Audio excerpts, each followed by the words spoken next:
Are you serious, George? I asked, my voice teetering between shock and disbelief.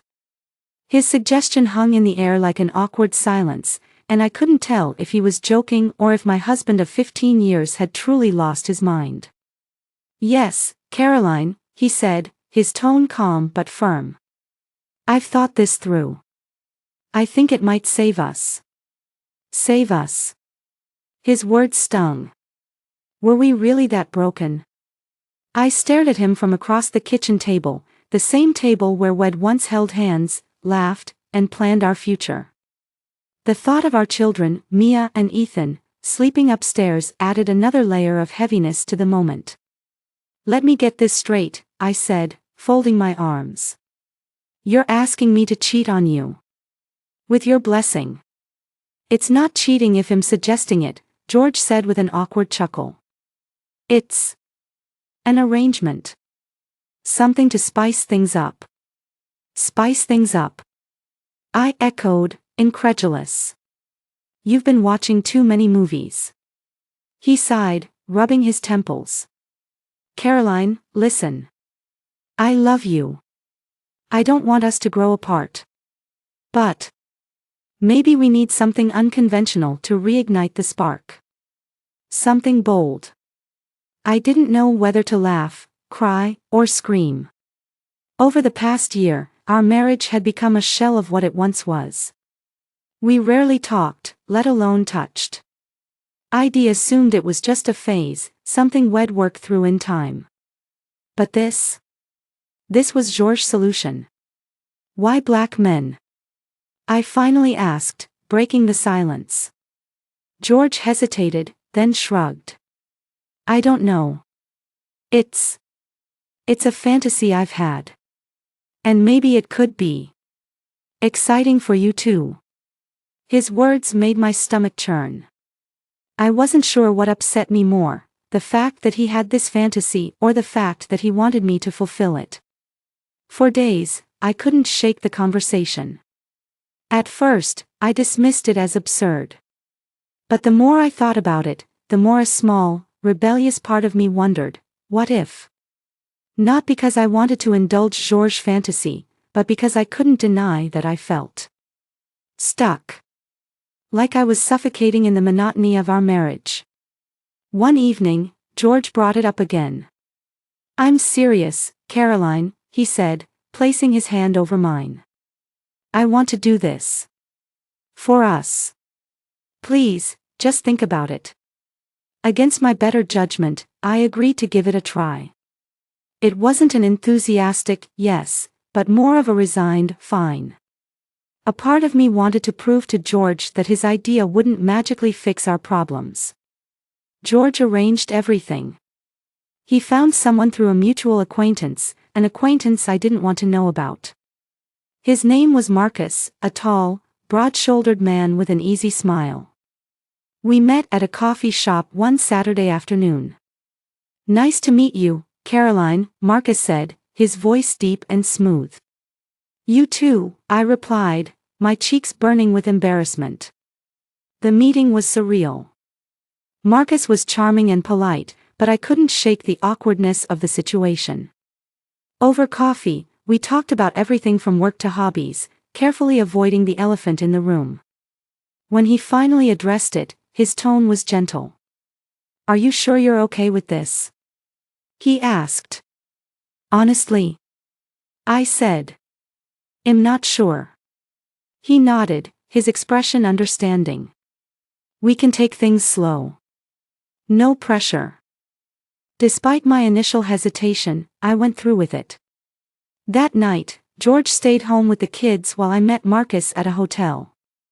The experience was mechanical. I couldn't relax, couldn't stop thinking about how absurd it all was. Marcus was respectful, but I felt like I was playing a role in someone else's script. When I returned home, George was waiting for me. How was it?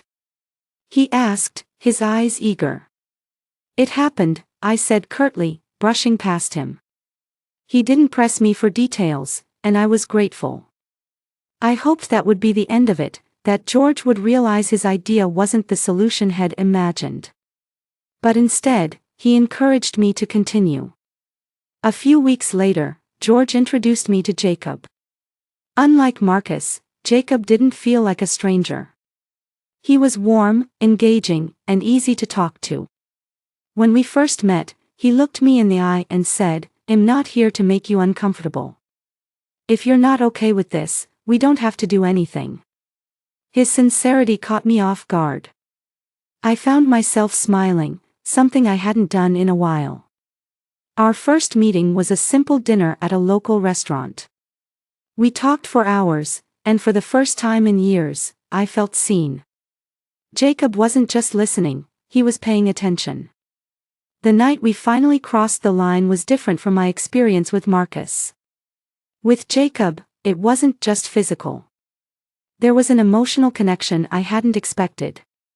For the first time in years, I felt alive. Afterward, I felt a pang of guilt, not for George, but for myself. I wasn't supposed to enjoy this. This was supposed to be George's idea, his fantasy. But Jacob made me feel something I hadn't felt in a long time, desired. As my encounters with Jacob continued, something shifted.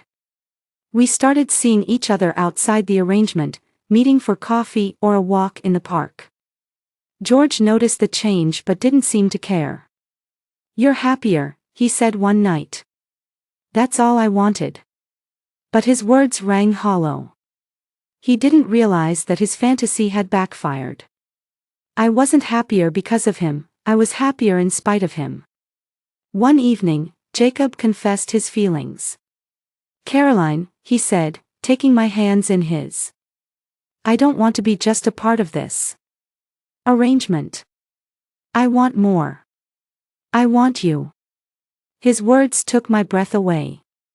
For weeks, I had been denying what I already knew. I was falling for Jacob. "Jacob," I whispered, my voice trembling. "This wasn't supposed to happen." "But it did," he said firmly. "And I'm not sorry." Neither was I. The night I told George about Jacob was etched in my mind. It wasn't a confession as much as it was a turning point, a moment that set everything in motion. "I think I'm done," I said quietly, sitting across from him at the dinner table. George looked up from his plate, confused. "Done with what?" "With this arrangement. With everything." My voice shook, but I didn't stop. "I've been seeing Jacob more than I should. It's no longer about your fantasy, George. It's real for me. And I can't keep doing this." He froze, the fork halfway to his mouth. For a moment, he didn't say anything, and I could see the wheels turning in his head. "So, you're saying you want to leave me for him?" I nodded, my throat tightening. "Yes." His fork clattered onto his plate, and he leaned back in his chair, rubbing his temples. "You're serious?" "I'm sorry, George. I didn't mean for this to happen. But it has. And I can't pretend otherwise." He didn't yell. He didn't argue. He just sat there, staring at me like he didn't recognize me anymore. The silence was suffocating. Finally, he spoke. "This was supposed to bring us closer, Caroline. Not tear us apart." "I know," I whispered, tears streaming down my face. "I didn't plan for this either. But it's happened, and I need to be honest with you, and with myself." Jacob had confessed his feelings a few days earlier. We were sitting on a park bench, watching the sun dip below the horizon. He was unusually quiet, his usual playful demeanor replaced with something heavier. "What's on your mind?" I asked, nudging him gently. He turned to me, his eyes serious. "I'm falling for you, Caroline. And I know this isn't what you signed up for, but I can't pretend I'm okay with just being this thing in your life." His words hit me like a tidal wave. I'd been trying to suppress my feelings, convincing myself that what we had was temporary, part of George's plan. But deep down, I knew I felt the same way. I don't know what to say, I admitted, my voice barely above a whisper. Say you'll be with me, he said, his hand covering mine. Not as part of an arrangement. Not because someone else asked you to. But because you want to. I looked into his eyes, and for the first time in years, I felt truly seen. Okay, I said, my voice trembling. I'll be with you. After my conversation with George, I knew there was no turning back. The next few weeks were a whirlwind of emotions. We agreed to keep things civil for the sake of the kids, but the tension in the house was palpable. Mia and Ethan were the hardest part of it all. When we sat them down to explain, their reactions broke my heart. Why can't you just stay together? Mia asked, her voice trembling. Ethan, always the quieter one, just stared at me with wide, confused eyes. We both love you very much, I said, my voice thick with emotion. But sometimes, adults. They grow apart. This isn't your fault. It's about us, not you. George chimed in, trying to reassure them, but the damage was done. That night, I cried myself to sleep, wondering if I'd made the right choice. Jacob was my anchor during those tumultuous weeks. He was patient and supportive, always knowing the right things to say. You're doing the best you can, he said one night as I sat in his apartment, exhausted from another difficult conversation with George. It's not easy, but you're being honest. That's what matters. I leaned into him, finding solace in his embrace. Our relationship moved quickly after that. I spent more time at his place, eventually moving in once the divorce was finalized. It was strange, leaving behind the life I'd built with George, but there was a sense of relief in starting fresh. Jacob's apartment wasn't as large or as polished as the home I'd shared with George, but it felt like home in a way I hadn't experienced in years. We decorated it together, filling it with little touches that reflected both of our personalities. George handled the divorce better than I expected. While there were moments of tension and hurt feelings, he never lashed out or tried to make things harder than they needed to be. I just want you to be happy, he said during one of our final conversations. I hope you can find happiness too, I replied, meaning it. We agreed to split custody of the kids, alternating weeks and working together to make the transition as smooth as possible for them. It wasn't perfect, but we were determined to make it work. Being with Jacob felt like stepping into the sunlight after years of living in the shadows. He brought out a side of me I hadn't seen in years, playful, adventurous, and unapologetically myself. One night, as we sat on the couch watching a movie, he turned to me and said, "Do you regret it? Leaving George? Choosing me?" I took his hand in mine and smiled. Not for a second. For the first time in a long time, I felt free. Free to love, free to be myself, and free to embrace the future with open arms. Moving in with Jacob was both exhilarating and terrifying. After 15 years of marriage, I had grown used to a certain rhythm of life, a predictable, albeit stifling, routine. With Jacob, everything felt different, new, and uncharted. Our first night together in his apartment was quiet. We unpacked my bags, ordered takeout, and sat on the floor of his living room, eating straight from the cartons. "Welcome home," he said, raising his plastic fork in a mock toast. I smiled, trying to ignore the knot in my stomach. The decision to leave George was final, but that didn't mean it was easy. I had exchanged a life of familiarity for something completely unknown, and while Jacob was wonderful, part of me wondered if I was strong enough to handle all the changes. Jacob's apartment was modest compared to the house George and I had shared. The furniture was mismatched, the kitchen was tiny, and the walls were bare except for a few framed photos of his family and artwork he had collected over the years. It was nothing like the pristine, carefully curated home I'd left behind, but it was warm and inviting, much like Jacob himself. The first few weeks were an adjustment. I went from having a dishwasher to washing plates by hand. I learned to navigate life without a garage, parking my car on the street and worrying about tickets or snowstorms. It wasn't glamorous, but it was real, and in a strange way, I found it grounding. Jacob was endlessly patient during the transition. He gave me space when I needed it and held me close when I felt overwhelmed. One night, as we lay in bed, I confessed my fears. What if I've made a mistake? He turned to me, his expression serious but kind. You didn't. And even if it feels hard right now, we'll get through it. Together. His words were a balm to my anxious heart. The hardest part of the transition was co-parenting with George. Our children, Mia and Ethan, were still struggling to understand why their parents were no longer together. Mia, in particular, had taken it hard. At 12, she was old enough to sense the underlying tensions but too young to fully grasp the complexities of adult relationships. Why can't you and Dad just work it out? She asked one evening as I tucked her into bed. It's not that simple, sweetheart, I said, stroking her hair. Sometimes, even when two people care about each other, they realize they're not meant to be together. But you and Dad were together for so long, she insisted, her voice trembling. Doesn't that mean anything? It does, I said softly. It means everything. But people change, and sometimes, the best way to show love is to let go. Ethan, on the other hand, was quieter about the whole situation. At 9, he didn't ask as many questions, but I could tell he was processing things in his own way. He seemed curious about Jacob, though, often asking if Jacob liked baseball or video games. Jacob made a genuine effort to connect with my kids.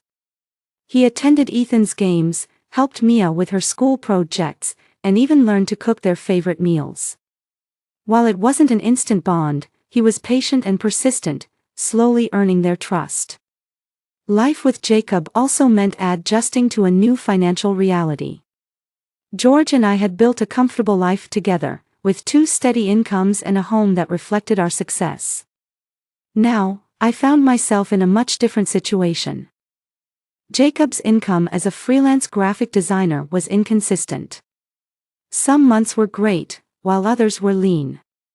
My job as a marketing executive provided stability, but I quickly realized that supporting 2 kids and a new household wasn't going to be easy.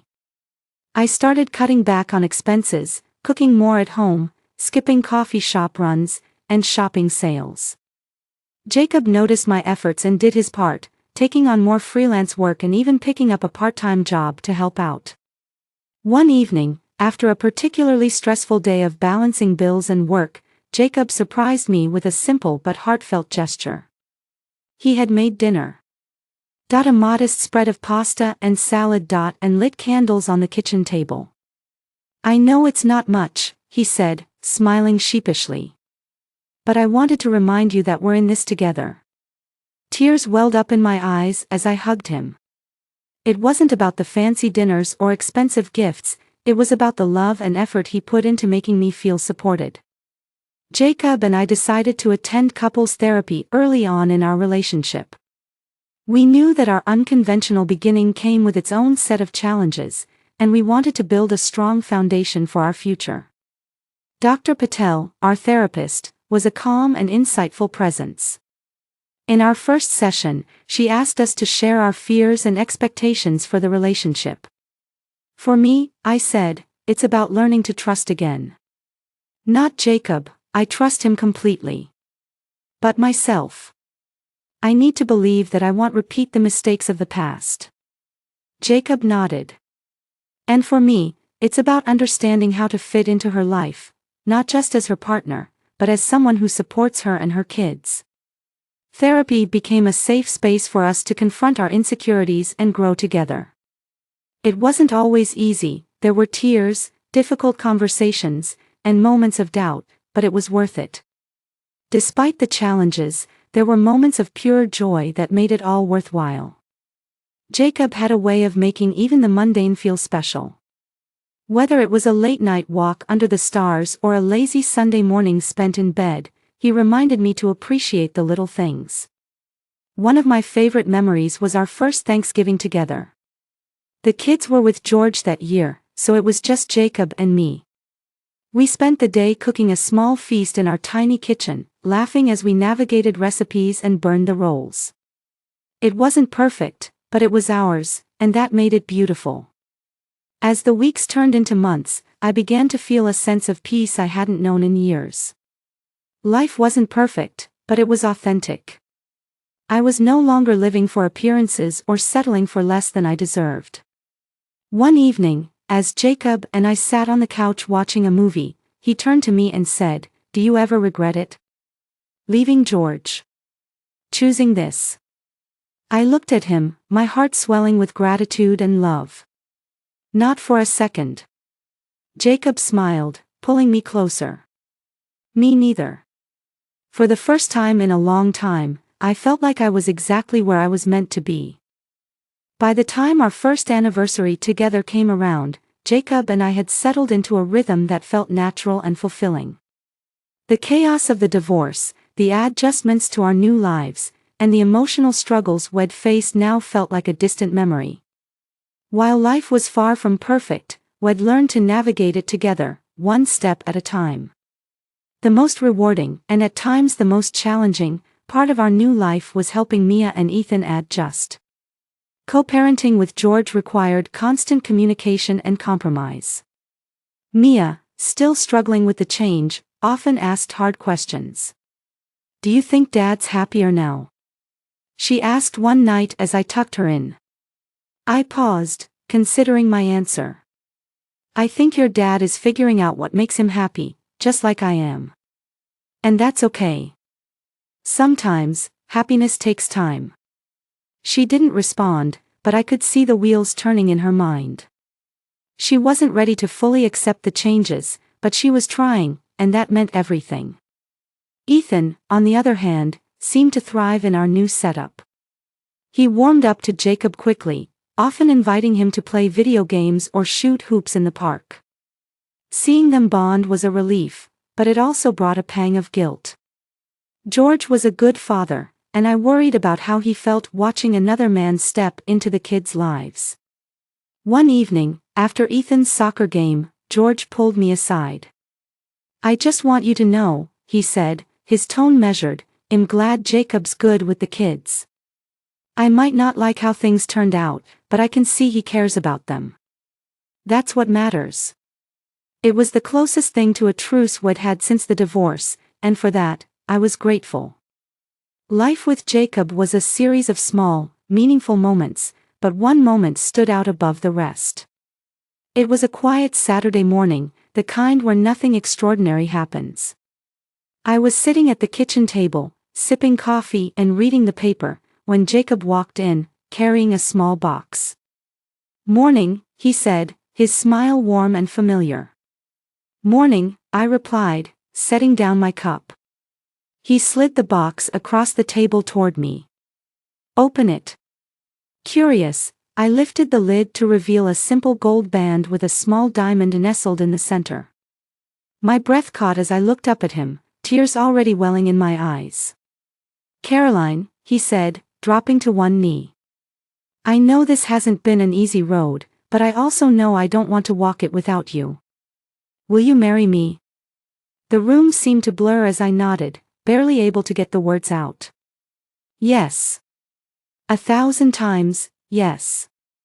We celebrated that evening with the kids, who were thrilled by the news. Mia, ever the skeptic, couldn't resist teasing me.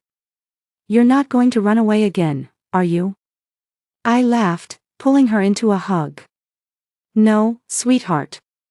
This time, I'm staying put." Telling George about the engagement was nerve-wracking. I wanted to be respectful, knowing how delicate the situation was. When I finally worked up the courage, his reaction surprised me. "Congratulations," he said, his voice steady. "I mean it. If he makes you happy, that's all I want." "Thank you," I said, genuinely touched by his response. We talked for a while about logistics, how the kids would be involved in the wedding, how we'd handle schedules, and for the first time in years, the conversation felt easy. Our wedding was a simple affair, held in the backyard of Jacob's parents' home. It was a crisp autumn day, the leaves turning shades of gold and red. Mia and Ethan stood beside me as I walked down the aisle, their smiles filling me with pride. Jacob's parents, siblings, and close friends filled the small space with warmth and laughter. As I reached Jacob, standing there in his navy suit with tears glistening in his eyes, I felt an overwhelming sense of peace. This was where I was meant to be. The ceremony was short but heartfelt. When it came time for our vows, Jacob took my hands in his and said, "Caroline, you've taught me what it means to truly love and be loved. I promise to stand by you, through the highs and the lows, for the rest of our lives." My own vows were a reflection of the journey we'd taken to get to this point. "Jacob, you've shown me that love isn't about perfection, it's about choosing each other, every single day. I choose you, today and always." As we settled into married life, the focus shifted to building a blended family. Jacob and I worked hard to create a home where the kids felt safe and loved. Family dinners became a staple, with everyone taking turns sharing the highlights of their day. We introduced new traditions, like movie nights and weekend hikes, while holding on to the old ones that the kids cherished. There were challenges, of course, navigating shared custody, dealing with teenage mood swings, and balancing work and family life, but we faced them together. One evening, George and I found ourselves alone at one of Ethan's soccer games. It was an unusually warm spring day, and the kids were running drills on the field. "I have to admit," George said, breaking the silence, "I didn't think you and Jacob would last. But I was wrong. He's good for you." "Thank you," I said, surprised by his candor. He looked at me, a hint of a smile on his face. "I guess I just want you to know. I'm happy for you. Truly." "Same to you," I replied, meaning it. As the years passed, life with Jacob continued to evolve. We faced new challenges and celebrated new milestones, always leaning on each other for support. One evening, as we sat on the porch watching the sun set, Jacob took my hand and said, "Do you ever think about how we got here? How messy and complicated it was?" I laughed, resting my head on his shoulder. "All the time. But I wouldn't change a thing." "Me neither," he said, kissing my forehead. In that moment, I realized that while our journey hadn't been conventional, it had led us to a place of genuine love and happiness. And that was more than enough. This is my story. Do you think I took the best decision to be with Jacob? What else do you think I should have done? If you were in my shoe, what would you have done? Share your thoughts in the comments. Thank you very much for subscribing. Meet you in the comment.